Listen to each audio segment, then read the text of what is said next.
My name is Evelyn. I am 68 years old. I am a single mother. My husband passed away many years ago when my son was still very small.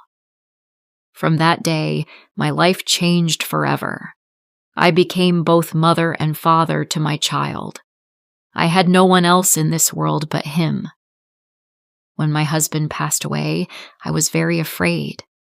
I did not know how I would raise a child alone.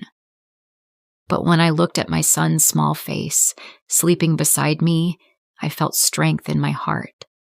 I promised myself, I will protect him. I will never let him feel alone. I worked very hard. I cooked simple food. I washed clothes with my hands. Sometimes I cleaned other people's houses. Many nights I went to bed tired and hungry, but I always made sure my son ate first. When he smiled, my pain became lighter. When my son was small, he often fell while learning to walk. Each time he cried and reached for me, I held his hands and said, "Don't be afraid. I am here." When he was sick, I stayed awake all night, touching his forehead and praying he would be fine. Slowly, year by year, he grew up. My hair turned gray. My body became weak, but my love never became weak. When my son became a man, he worked in the fields. Every evening, I waited for the sound of his footsteps. I cooked his food and cleaned the house.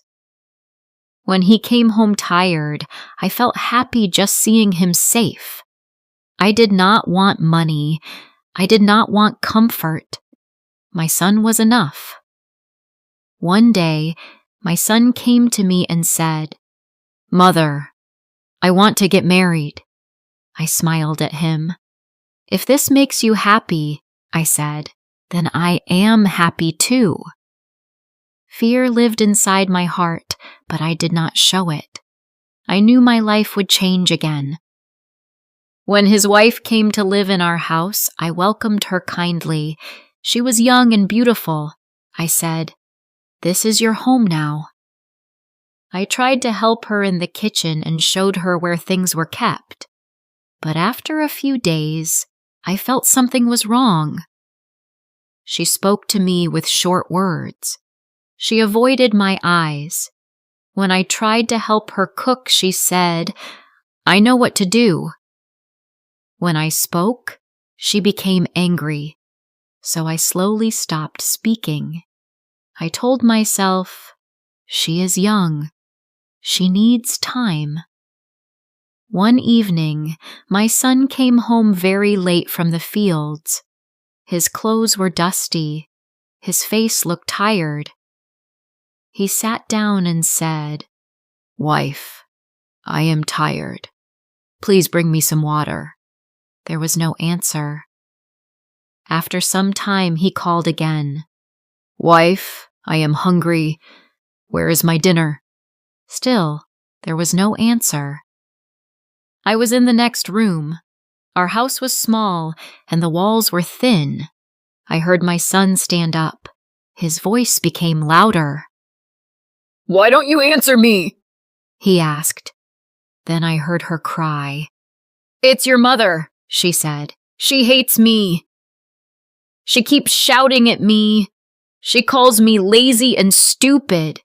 She says, 'Why did my son marry a girl like you?'" My hands began to shake. Those words were not true, but I stayed silent. My son said, "Please," his voice soft. "She is old. Try to live peacefully with her."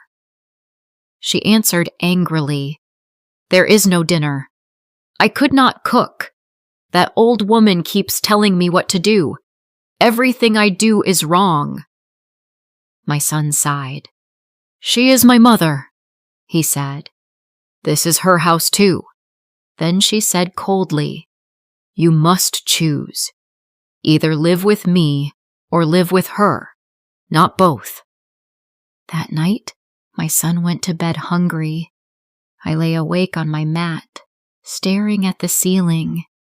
My heart felt heavy. I prayed quietly. Please guide my son. Please don't let him choose wrongly. The next morning, I heard her again. Have you decided? She asked him. Do you want me or your mother? Then she said words I will never forget. Push your mother off the hill. She is old. She will die soon anyway. I am young. We can live happily.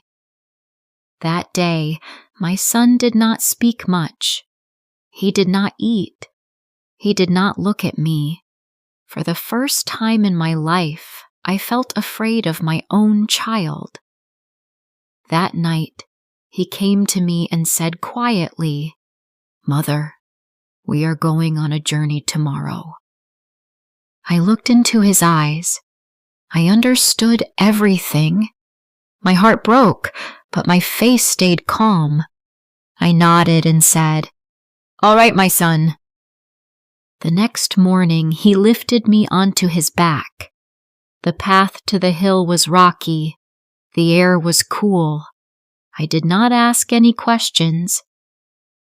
As we climbed higher, his breathing became heavy and his steps became slow. I looked around and thought about my life.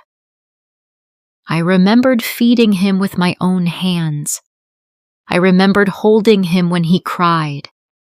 I remembered protecting him from the world. I thought, if my life ends today, I have no regret. When we reached the top of the hill, I spoke softly.